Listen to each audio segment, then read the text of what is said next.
Mark has been jobless for a while.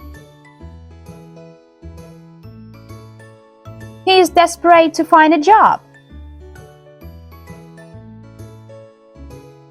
The other day he was looking through some newspapers' ads about job offers and came across an interesting one. The conditions were not so bad.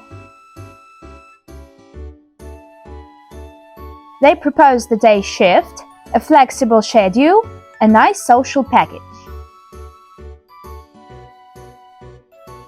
Mark decides to make a phone call.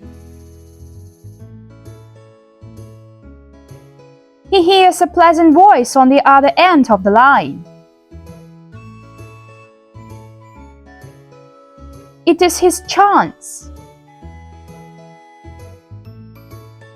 Now Mark is making an appointment.